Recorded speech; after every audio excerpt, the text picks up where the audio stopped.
से बोलिए सच्चे दरबार क्या।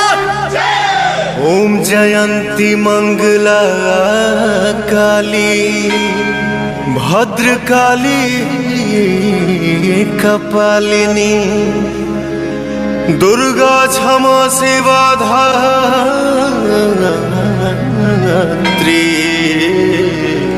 स्वाहा स्वधा नमोस्तुते।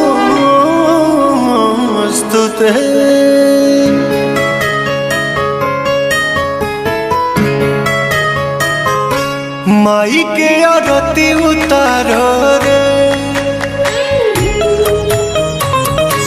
मंगल गीत गाओ रे।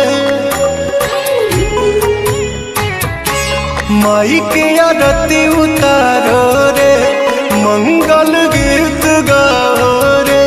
बड़ा भाग्य माई घरवा तयली तरल अंगनवा जे पौआई धैली।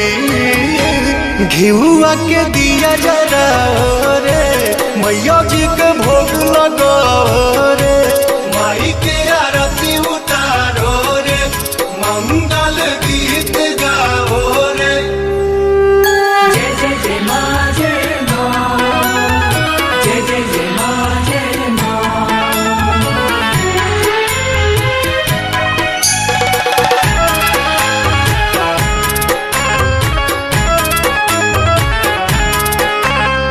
जय हो जग तरनी जय हो दुख हरनी आइलू अपना बेटा के दुआर।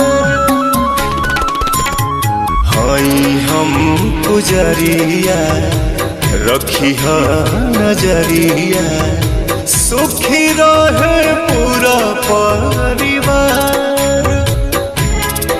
एहो पंडित जी शंख बजावा सब जन मैया पे फूल बरसावा।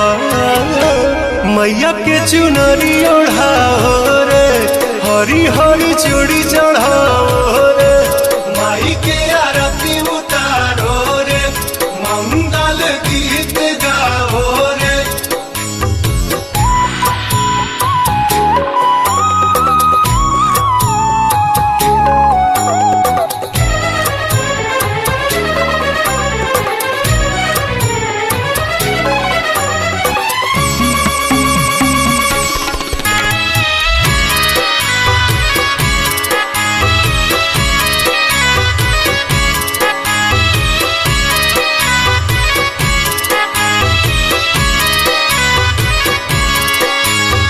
पहले सब देवता करे खाती नेवता सज गइल सच्चा दरबार।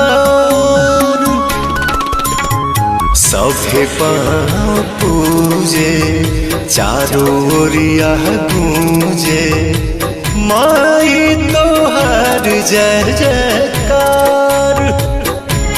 श्याम देहाती आजाद गीतिया लिखले पवन तोहसे गावे के भजन सिखले। रानू अमित घंटी बजाओ रे संतोष दीपक टीका